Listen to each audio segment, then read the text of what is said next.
주간 꿀에 2024년 첫 번째 주간 꿀에를 시작하도록 하겠습니다. 그보다 먼저 여러분 새해 복 많이 받으세요. 2024년에 원하는 바 모두 이루시길 바라겠고요. 그리고 대박나기를 기원하겠습니다.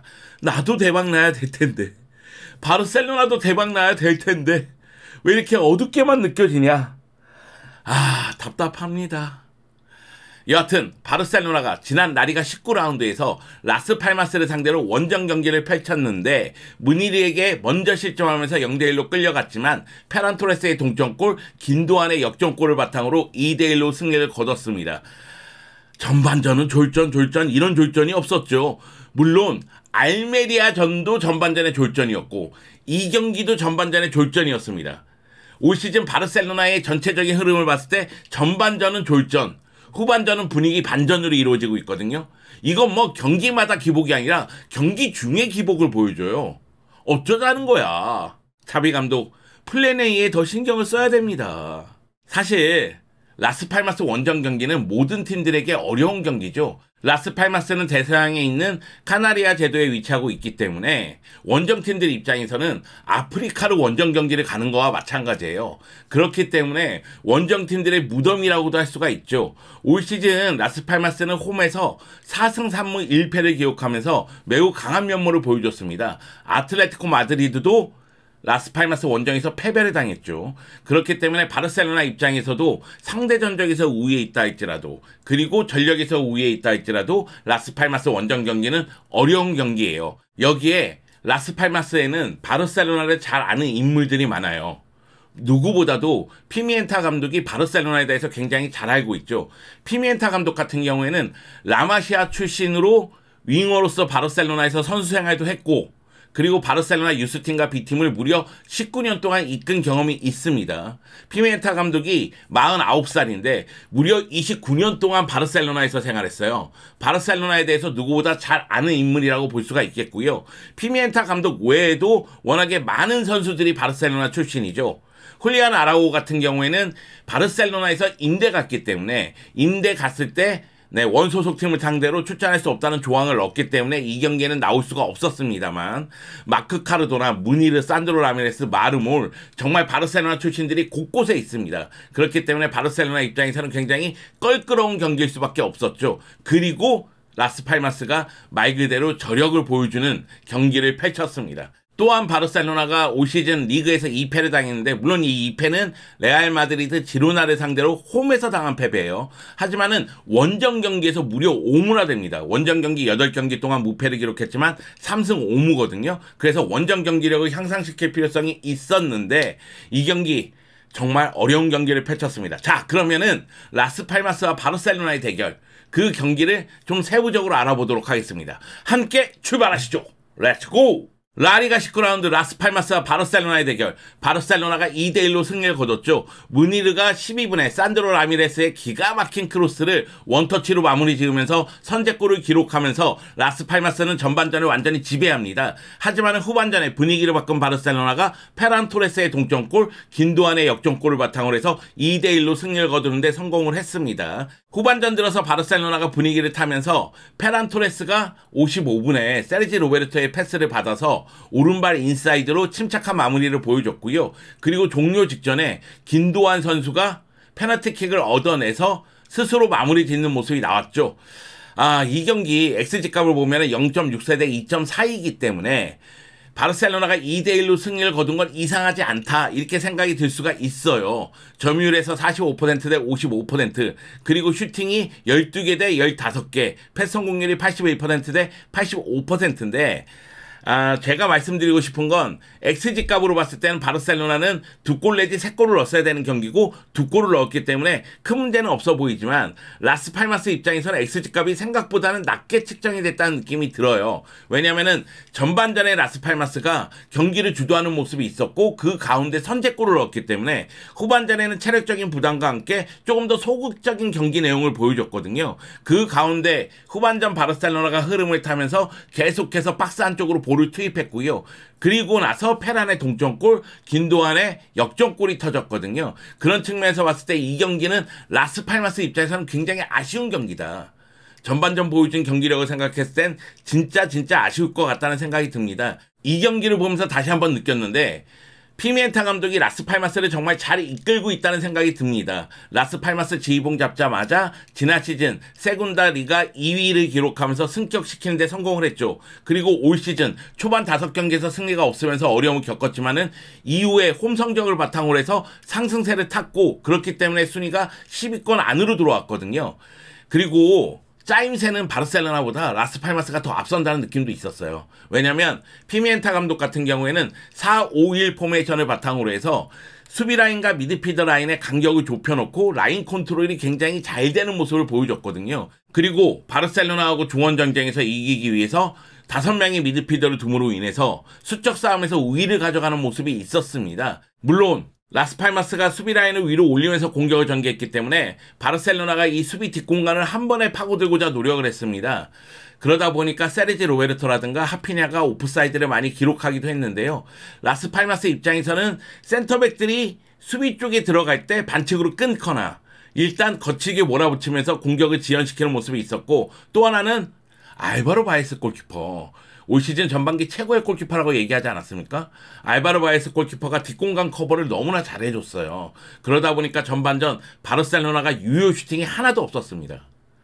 전반전은 엄청난 졸전이었거든요. 다만 라스팔마스의 이 스타일은 간격을 좁히면서 끊임없이 뛰어야 되기 때문에 선수들의 체력적인 부담이 따를 수밖에 없어요. 그러다 보니까 후반전에 체력적인 부담을 노출하면서 미드필더 라인과 수비 라인의 간격이 벌어지는 모습이 있었고, 바르셀로나가 상대 압박이 느슨해지니까 훨씬 더 수월하게 공격을 전개하는 모습이 나오면서 후반전은 완전히 경기를 지배하는 모습이 나왔죠. 그렇기 때문에 페란토레스의 동점골도 긴도안의 역전골도 터질 수가 있었고요. 그리고 교체 투입 땐 빅토르 호키 같은 경우에는 골대로 맞추기도 했습니다.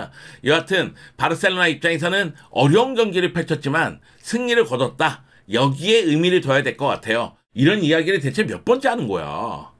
알메리아전 끝나고 나서도 이런 얘기 하지 않았니? 이거 데자뷰야? 그러니까 바르셀로나는 라스팔마스 상대로 공식 14경기 무패를 기록하게 됐고요. 비공식으로는 15경기 무패입니다. 그리고 바르셀로나는 승점 41점으로 라리가 3위로 올라오게 됐고, 이번 라운드에서 승리를 거둔 레알 마드리드 지로나를 승점 7점 차로 추격하고 있습니다. 그리고 바르셀로나는 알메리아와 라스팔마스 상대로 전반전에 고전했음에도 불구하고 후반전에 골을 넣음으로 인해서 2연승을 기록하는 모습이 나왔는데요. 이런 모습에서 좀 탈피할 필요성이 있죠. 전반전부터 플랜 A부터 제대로 짜가지고 상대를 제압하는 모습이 나와줘야 됩니다. 자칫 잘못하면 이 경기도 무승부로 끝날 수 있는 경기였거든요. 여러 가지 측면에서 바르셀로나는 이 경기를 복귀할 필요성이 있습니다. 자, 그러면 바르셀로나의 전술을 알아보도록 하겠습니다. 바르셀로나의 플랜 A에 대해서는 더 이상 이야기할 필요가 없어요. 너무 뻔해요. 나도 알고 너도 알고 우리 모두가 알아. 물론 선발 라인업에 약간의 변화는 있습니다. 지난 알메리아전에서 멀티골을 넣은 세르지 로베르토가 선발 라인업에 들어왔고, 징계에서 복귀한 프랭키 더용이 들어왔죠.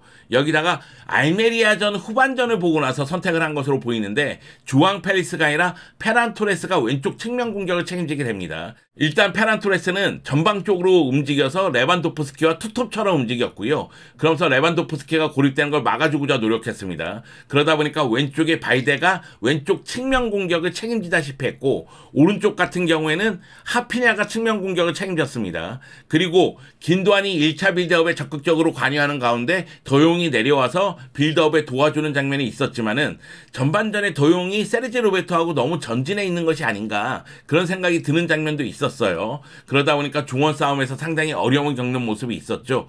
페드리가 근육 부상이기 때문에 세르지 로베르토가 선발 출전했는데, 세르지 로베르토는 전방부터 많이 뛰는 모습을 보여주긴 했지만은 이 경기에서는 아쉬움이 있는 활약이었죠. 레반도프스키와 하피냐 사이의 공간, 그 공간으로 세르지 로베르토 그리고 주앙 칸셀로가 들어가고자 노력하는 모습이 있었는데, 세르지 로베르토의 침투는 효과를 보는 장면이 좀 미비했고, 주앙 칸셀로가 전반 11분에 상대 수비수하고 충돌하면서 부상을 입게 되죠. 무릎 부상으로 교체 아웃이 됩니다. 사실 전반 11분에 칸셀로가 부상을 당하기 전까지 바르셀로나의 공격 작업이 나빴던 건 아닙니다. 물론 슈팅을 하지 못했지만요. 근데 칸셀로가 무릎 부상으로 교체 아웃 당하면서 크리스텐센이 들어와서 센터백 자리에 쿤데가 칸셀루가 있었던 라이트백 자리에 위치하니까 순간적으로 수비 쪽에서의 집중력이 떨어지는 장면이 나왔고, 그러다 보니 무니르에게 실점하는 장면이 나왔습니다. 그리고 후반전 들어서는 마지막 패스의 정확도가 아쉽긴 했지만 박스 안쪽으로 볼을 계속 투입하면서 상대 문전에서 혼전 양상을 만들고자 노력을 했고요. 그 가운데 페란 토레스가 침착한 마무리로서 동점골을 기록했고, 70분이 지나도 1대1 상황이다 보니 결국 레반도프스키, 하피냐, 페란 토레스, 세르지 로베르토를 빼고요. 그 대신 주앙 펠리스, 라민 야말, 비토르 호키, 페르민 로페스를 투입했습니다. 경기 끝나고 나서 차비 감독 인터뷰 보니까요, 스피드가 뛰어난 공격수가 필요하다고 생각이 들었고, 그렇기 때문에 스피드가 뛰어난 선수들을 대거 배치를 했다는 이야기를 했습니다. 이것도 이해는 되죠. 말씀드렸다시피 라스팔마스가 라인을 올리면서 공격을 전개했기 때문에 뒷공간을 빠르게 파고들 수 있는 공격수가 필요했다고 판단했던 것 같습니다. 이 경기 사실 바르셀로나가 2대1로 승리를 거뒀지만 바르셀로나의 올 시즌 문제점 또다시 드러나는 경기였어요. 수비의 취약성 드러났죠? 득점의 비효율성 여전히 드러났습니다. 그리고 바르셀로나 입장에서는 먼저 실점하는 경기에서는 너무너무 고전한다는 게 그대로 드러난 경기예요. 여기다가 라스팔마스가 결정력만 좋았다면은 이 경기 결과를 가져갈 수도 있었을 텐데 아쉬움이 남습니다. 이 경기 전에 라스팔마스하고 바르셀로나 기록 중에서 눈에 띄는 거는 라스팔마스도 평균 점유율이 58.5%로 라리가 3위고요. 바르셀로나는 1위죠. 64.7%로. 그렇기 때문에 경기 전에 차비 감독이 점유율 싸움이 될 거라고 이야기를 했는데, 피미에타 감독도 그 점을 생각해서 미드필더 라인의 숫자를 많이 뒀잖아요. 그런데 차비 감독은 그것을 예상하고도 제대로 된 대처를, 제대로 된 준비를, 제대로 된 계획을 세우지 못한 느낌이거든요. 이 점이 굉장히 아쉬웠고, 물론 이제 양팀 모두 점유율이 높다 할지라도 바르셀로나는 필드를 3등분 했을 때 미드필더 라인과 상대 지역에서의 점유율이 높고요. 라스팔마스는 수비 라인 쪽에서 점유율이 높은 편이거든요. 그 얘기는 라스팔마스는 수비 쪽에서 횡패스를 하다가 순간적으로 미드필더 지역으로 볼이 가면은 여기서 횡패스가 아니라 전진 패스가 나온다는 거예요. 피미에타 감독이 생각하는 건 뭐냐면, 수비 쪽에서 준비 작업을 하되 미드필더 라인과 공격 라인에서는 되도록이면 간결하게 공격하자는 생각을 갖고 있거든요. 그러니까 미드필더 라인에 패스가 갔을 때 바로 측면 쪽으로 볼이 가고 측면 쪽에서 안쪽으로 들어가면서 무니르가 마무리 짓는 모습이 나오는 것. 이것이 이제 라스팔마스가 생각하는 득점 루트였다는 거죠. 반면에 바르셀로나 같은 경우에는 미드필더 라인에서 볼터치가 많다 할지라도, 공격 라인에서 볼터치가 많다 할지라도 그것이 과연 효과적인가? 이거를 생각을 해야 된다는 거죠. 이 경기에서 라스팔마스가 라인을 올리니까 계속해서 로빙 패스를 하는 모습이 나왔는데, 물론 이제 프랭키 도용의 로빙 패스 중에서 눈에 확확 들어오는 매력적인 패스가 있긴 했습니다만, 여하튼 그런 모습들이 과연 효과적으로 이루어졌는가, 이 부분에 대해서는 한번 생각을 해야 된다는 겁니다. 경기 후 차비 감독 인터뷰를 보면 차비 감독도 알고 있어요. 똑같이 느끼고 있습니다. 우리는 라스팔마스처럼 발전된 수비진을 상대로 공간을 공략하기 위해 일주일 내내 분석, 훈련을 했지만 전반전에 서두르고 너무 많은 침투 패스를 했다. 이 얘기는 뭐냐면 라스팔마스의 수비진이 짜임새가 있다는 겁니다. 이 경기 라스팔마스 수비진의 짜임새는 정말 대단했어요. 그런데 일주일 내내 분석하고 훈련한 게 이 모양이면 이거 문제 있는 거죠. 그리고 전반전에 서두르면서 너무 많은 침투 패스를 했다고 하는데, 침투 패스들이 박자가 맞지 않아요. 박자가 맞지 않아. 딱 이거 몰라? 침투 패스를 딱 하면 하피냐가 딱딱 하고 들어가야지. 이거 하피냐가 먼저 들어가니 하피냐 오프사이드 대체 몇 개 하는 거야. 경기 중에 막 차비 감독이 하피냐 계속 외쳤거든요. 먼저 들어가지 말라고 이 자식아. 뒷구멍에 막혔어? 아니, 내가 마음이 급해. 내가 오늘 좀 뭔가 성급해. 그래서 오프사이드를 한 2개 정도 기록했어. 그러면 생각해야 될 거 아니야. 띵킹! 생각해야지. 그러면 내가 좀 빠르니까 한 템포 늦게 들어가 볼까? 이런 생각을 해야지. 이 자식은 이 경기 오프사이드 하러 나왔어. 차비 감독 인터뷰로 돌아와서 하프타임에 나눈 대화는 짧았고 진정하고 적절한 순간을 찾기 위해 인내심을 가지라는 내용이었다, 이렇게 이야기했는데, 알메리아전 전반전 끝나고 나서 차비 감독이 폭발했다고 하죠. 선수들에게 굉장히 단호하고 강하게 이야기했다고 하는데, 그 부분이 이슈가 되니까 아마 이런 인터뷰를 한 것으로 보입니다. 마지막 패스의 품질 문제였다. 와, 나는 내가 생각하기에 발데랑 하피냐는 시력이 안 좋은 것 같아. 라식 수술을 받든 해야 될 것 같아. 그러지 않고서는 그렇게 크로스가 주구장창 정확도가 떨어질 수가 없어. 그러니까 마지막 패스가 안 좋으니까 공격수들이 슈팅 기회를 잡기가 어려웠죠. 그런데 여기서 나는 이것도 웃겨. 우리에겐 그런 재능이 부족하다. 그리고 그것이 우리가 개선할 것이다. 우리는 이기만 했다. 뭔 소리야. 바르셀로나 선수들만큼 패스 잘하는 선수가 어디 있다고 우리에겐 그런 재능이 부족해? 이런 부분에 대해서 세부 전술을 짜줘야 된다는 거야. 차비야. 내 얘기는 그 얘기야. 차비 감독이 이길 만한 경기였다고 이야기를 했고요. 또 좀 예의가 없는 질문하는 기자를 향해서 디펜딩 챔피언에 대한 예의가 부족하다고 화를 좀 내는 장면도 있었습니다. 차비 감독 이겼기 때문에 더 이상 이야기하지 않겠지만은 플랜 A, 공격의 세부 전술, 수비의 조직력 이거 생각해야죠. 이거 개선해야죠. 2024년이잖아. 새해에는 달라져야 될 거 아니야? 우리 달라진 모습 보여줍시다. 나도 한번 살 빼볼게. 불가능해 보이지만 열심히 노력해볼게. 달라지자 우리. 여하튼 이 승리로 바르셀로나가 터닝 포인트를 마련했으면 하는 바람이 있습니다. 자, 그리고 이 선수 얘기해야죠. 비토르 호키. 바르셀로나에서 공식 경기 데뷔전을 치렀습니다. 78분에 페란 토레스와 교체되면서 투입이 됐는데요. 볼터치는 8화밖에 안 됐지만은 슈팅을 무려 3회나 가져갔고요. 그리고 골대도 한 차례 스쳐 지나가는 골대를 맞추는 장면이 있었습니다. 여기다가 유효 슈팅도 하나가 있었고요. 솔직히 얘기해서 아쉬움도 남습니다.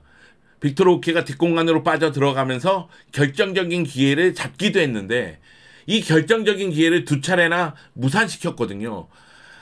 데뷔전에서 데뷔골로 쓰면 얼마나 좋았을까. 그런 생각이 좀 들었습니다.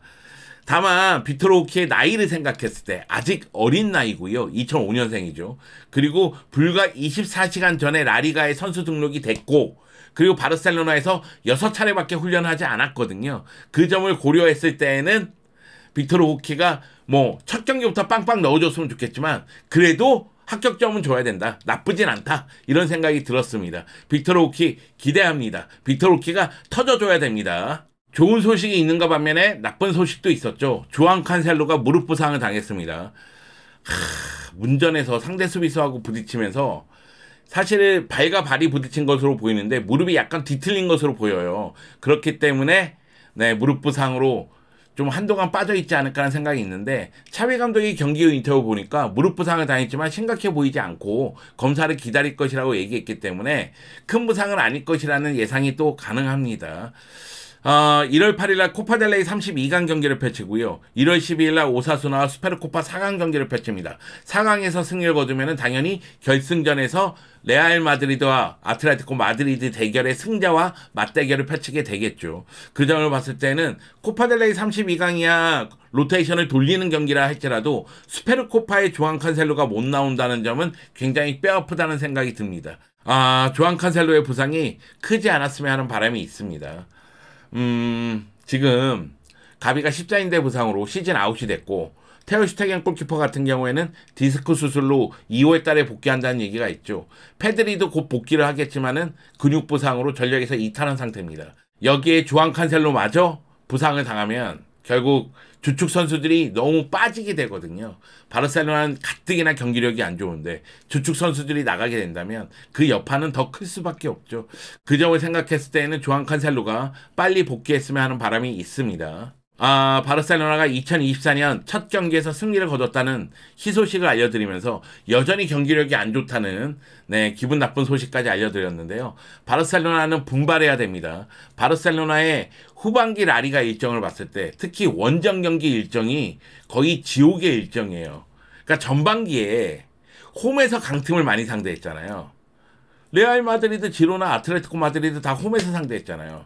근데 이제 후반기에 원정에서 다 상대해야 되거든요. 그렇기 때문에 원정 경기 일정이 정말 좋지 않은데 이것을 이겨냈으면 하는 바람이 있고요. 그리고 바르셀로나가 1월에 누구를 영입할지 좀 봐야 되겠죠. 영입 못할 가능성이 매우 크긴 한데 지금 미드필더 영입에 대해서는 계속해서 이야기가 나오고 있습니다. 상황이 어떻게 돌아갈지 좀 봐야 되겠고요. 지로나의 알렉시 가르시아를 영입할 수 있을지 또는 다른 선수를 영입할 수 있을지 상황을 봐야 되겠습니다. 바르셀로나 힘 좀 내자. 정말 사이다 같은 경기 한번 보여주면 안 되니? 큰 거 바라지 않는다. 전반전부터 선제골 넣고 추가골 넣고 이런 경기 한번 보여주면 안 되니? 내가 2024년 들어서 소원권을 이렇게 쓴다. 큰 거 바라지 않는다. 속이 뻥 뚫리는 사이다 같은 경기 좀 보여줬으면 하는 바람입니다. 바르셀로나가 부활하기를 바라겠습니다. 경기력이 부활해야 돼요. 경기력이 좋아져야 됩니다. 전반전부터 힘으로 상대를 압도하는 모습이 나와줘야 됩니다. 바르셀로나 한번 달려가 봅시다. 진짜 전반전 최악이었어.